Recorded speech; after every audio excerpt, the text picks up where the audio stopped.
Okay, so imagine this scenario, something every vet sees. Horse comes in, not quite right, maybe limping, maybe just off. Yeah, the owner's worried, and you've got this puzzle on your hands. Where's the problem exactly? What's the best fix? Exactly. And it's not trivial, is it? I mean, the stats show lameness is the #1 reason horses end up retiring or having to switch careers. It really highlights how critical getting that diagnosis and treatment focus right is. So that's our mission for this deep dive, right? We're digging into the material we've gathered, overviews, specific techniques, the works, to pull out practical strategies for you, the vets listening, to really sharpen that focus. Precisely. How to move effectively from that vague something's wrong feeling to, nailing down the specific issue and building a solid plan. All right, let's jump in. It seems like the absolute first thing, before you even touch the horse sometimes, is getting the story straight. The history. Our sources hammer this home. Oh, absolutely. That initial chat is gold. You've got to understand the timeline. Like, did it happen suddenly? Yeah. Fall in the field? Or creep up slowly? Yeah, sudden onset points one way, maybe acute injury. Gradual suggests something more chronic brewing. How long has it actually been going on? And previous problems, other lameness, any recent sickness. Definitely. And one source made an interesting point about recent fever potentially linking to laminitis, something you might not immediately connect. Huh, that is interesting. Okay, so timeline, past issues. What else is critical in that initial info gathering phase to help us focus? You need to know what they've already tried. Treatments, management changes, and crucially, did anything help? Make it worse? Nothing. Right, knowing what didn't work is just as important. Totally. And the horse's job, pleasure trail horse versus, say, a 3-day eventer.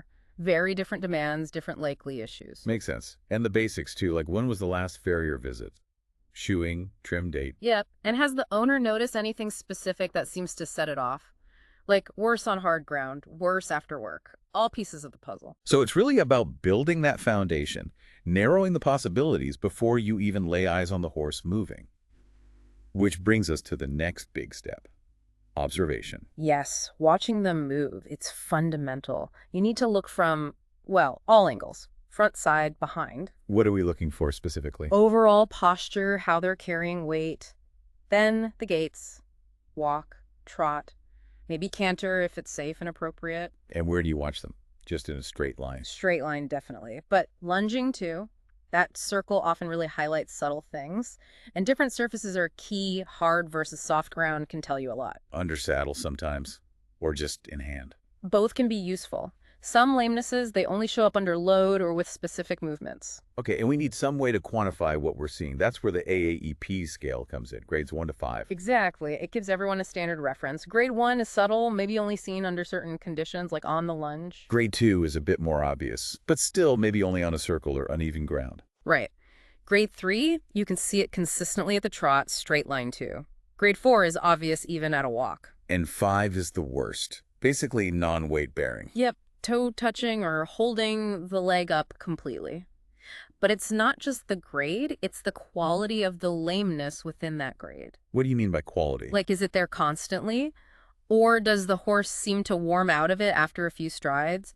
Does it get worse turning one way versus the other, worse on hard ground, pointing maybe to bone, or worse on soft, suggesting soft tissue? Those nuances really help start focusing your thoughts. Gotcha. Nuances within the grade. Now that classic tip for forelimb issues, down on sound. Can you unpack that? Sure, it's a visual cue. When the lame foreleg hits the ground, the horse often lifts its head slightly. When the sound foreleg hits the ground, the head goes down more noticeably. Trying to take weight off the sore leg.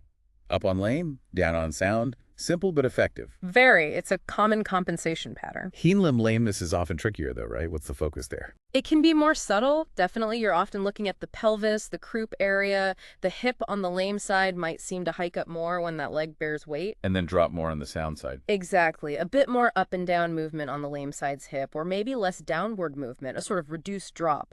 And sometimes, if it's quite sore, you might even see that head bob again, but it's often linked to the hind limb movement. So, watching the whole horse, top to tail. Okay, observation done. Now, getting hands-on. Palpation, hoof testers. This feels critical for really zeroing in. Absolutely essential. You need to systematically go over everything. Limbs, joints, tendons, ligaments, but also neck, back muscles. What are we feeling for? The obvious stuff like heat, pain, swelling. Yes, heat, Any reaction to pressure indicating pain, visible swelling, or that boggy feeling of effusion in a joint or tendon sheath. And the crucial thing, our source is stress. Compare. Always compare to the other side. The contralateral limb, that's your baseline for that horse. Exactly. What feels normal for this individual? What about subtler things? The sources mentioned muscle asymmetry. Yeah, that can be a big clue, especially if it's widespread or doesn't seem directly related to the lame limb. It might make you think about neurological causes like EPM, especially if the lameness seems multifocal or weird. Good point. And stride length. Often shorter on the lame side, naturally. Also, look for old scars, wounds, anything that gives history. How do they stand still? Are they pointing a toe? Shifting weight constantly? Even hoof wear patterns. Definitely. Yeah. Uneven wear, strange shoe wear, hoof conformation itself, it all adds to the picture. Clues about chronic issues or compensation. Inflections, how do they help us focus? Flexion tests increase stress on specific joints or regions. You hold a joint flexed for, say, 30 seconds to a minute, then immediately trot the horse off. And if the lameness gets worse right after? It suggests the problem is likely within or very close to the structures you just flexed. Helps you localize. Like putting a magnifying glass on one area for a moment. Sort of, yeah. And an interesting observation from the sources, seeing bowed tendons from behind, sometimes the swelling looks more obvious on the far leg because of how the horse moves. Little details like that. Details matter. Okay. Okay, last hands-on tool. The hoof tester.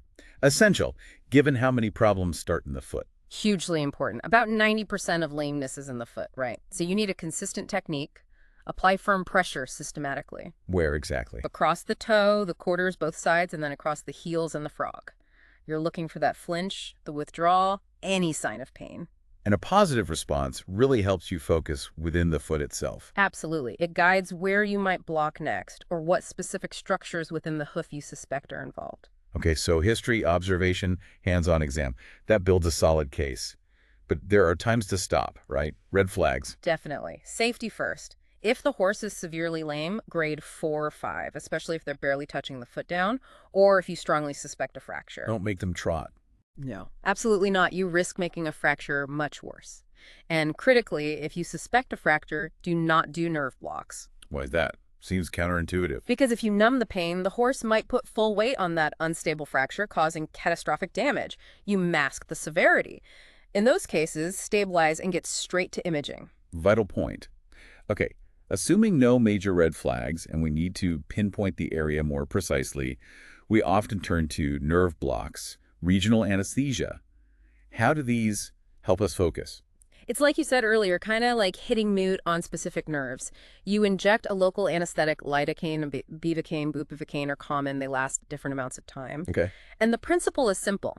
If you block a nerve and the lameness goes away or gets much better. The pain source must be in the area supplied by that nerve or further down the leg. Exactly. It tells you the problem is at or distal to your block. It's a fantastic localization tool. So what's the usual strategy? Start low and go high. Generally, yes. Start distally, often with a block in the foot like a PDN block. See the response. If still lame, move proximally, block higher up, systematically working your way up the leg. But sometimes you might skip ahead. Well, yes. If your initial exam palpation, flexions strongly poised to, say, the coffin joint, you might block that joint directly earlier on. It depends on your findings. So the initial exam really guides the blocking strategy. It's not just rote mechanics. Not at all. It should be thoughtful. And again, remember that 90% stat for the foot, often starting low, makes the most sense. Consistent, careful technique is key for reliable results, too. Makes sense. Once we've localized the area, or if we had a strong suspicion from the start, we need to see the problem. Imaging time. Let's start with x-rays, radiography. Right, the workhorse. Radiographs are excellent for bone. You're looking for fractures, arthritis, bone spurs, cysts, maybe foreign objects like a nail in the foot. Big advantage is they're pretty available, right? Yeah. Field units, clinics. Yeah, relatively accessible. Key things are proper positioning, getting the right angles, and usually needing at least 2 views 90 degrees apart to really see things in 3D. And comparing to the other leg. Always helpful, especially for subtle changes. Is that little bump normal for this horse, or is it pathology? Comparison helps answer that. It focuses you on bony issues. Okay, what about ultrasound? When does that become the focus? Ultrasound is your go-to for soft tissues. Tendons, ligaments, joint capsules, muscle, even the surface of bones sometimes. Also great for looking at wounds, abscesses, fluid. Also often portable. Yep, field usable too. But the quality, the diagnostic utility, is maybe more user dependent than X-ray. Operator experience really That's matters. again compared to the other side. Highly recommended. Helps you spot subtle fiber pattern disruptions or swelling. Ultrasound really directs your focus to those soft tissue injuries. Then there are the more advanced options, bone scans, MRI. When do those come into play? Nuclear scintigraphy, the bone scan, is great when lameness is hard to pin down. Maybe it's subtle, maybe multi-limb. It highlights areas of active bone turnover, inflammation, but it means referral to a specialized center. And MRI. MRI is kind of the gold standard for soft tissue detail, especially in complex areas like the foot. Ligaments, tendons, cartilage, amazing detail. Hmm. It also sees bone edema, bruising. Again, it's a referral procedure, needs sedation or anesthesia. And CT scans. CT is also mentioned, particularly good for complex bone imaging, but also useful for some soft tissue things like finding core lesions and tendons. These advanced tools are for when you need that extra level of detail, really refining the focus in tricky cases. So a whole toolkit, and you choose based on what the exam and blocks suggest. Yeah. Okay, we've got our diagnosis, or at least a very focused idea. Now, treatment seems like a huge range of options. It is, and the treatment plan has to be tailored to the specific diagnosis, the horse, the use, everything. But we can talk broad categories. Like rest and rehab. Foundational. Controlled exercise, maybe hand walking, maybe time off, sometimes non-concussive work like swimming if available. Then you've got your NSAIDs for pain and inflammation, bute, flunixin, firocoxib. The familiar ones, muscle relaxants sometimes. And methocarbamol, yeah, it can be helpful for muscle soreness or spasm associated with lameness. And joint injections are common too. Very. Steroids, hyaluronic acid, then the biologics like PRP, stem cells, IRAP, even things like Serapin sometimes, aimed at reducing inflammation and promoting healing within the joint. What else is in the toolbox? We saw things like cryotherapy. Cold therapy, yeah, good for acute inflammation. Bandaging for support or protection. Shockwave therapy is another one, seems to help with healing, pain relief, stimulating blood flow, and even bone formation in some cases. Regenerative stuff for tendons. Right. Yeah. PRP and stem cells are increasingly used for tendon and ligament injuries, trying to improve the quality of repair, and surgery, of course. Or arthroscopy for joints, maybe bigger soft tissue repairs. Exactly, depending on the problem. And we absolutely cannot forget therapeutic shoeing or trimming. Huge factor, isn't it? Critical. Correcting hoof balance, providing support where needed, easing breakover. It's often a cornerstone of managing lameness, working hand in hand with other treatments. And lastly, those adjunctive therapies. Massage, chiro, acupuncture. Yep, sometimes used as part of a multimodal approach, aiming to address compensatory pain or improve overall comfort and function. Wow, okay, so many options. But the thread running through all of this, back to our main theme, is that effective treatment relies entirely on that focused diagnosis first. Absolutely. It's about putting all the pieces, history, exam, blocks, imaging together. You have to systematically narrow it down.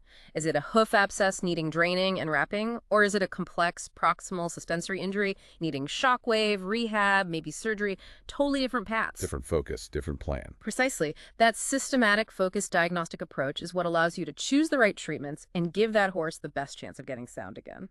So wrapping this up, if we want to give vets listening that key takeaway on how to really sharpen their focus in lameness cases, what is it? It's drilling down on the fundamentals. Get a thorough history, every detail. Be a meticulous observer. Watch that horse move. Really watch it.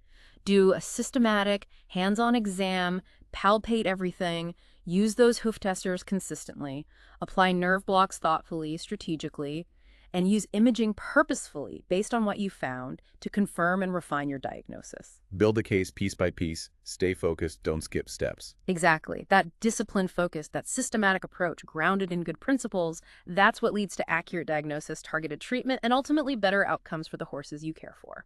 It really makes you think, doesn't it? How can I apply this focus even better in my own practice, starting with the next lameness case that walks in the door? Food for thought.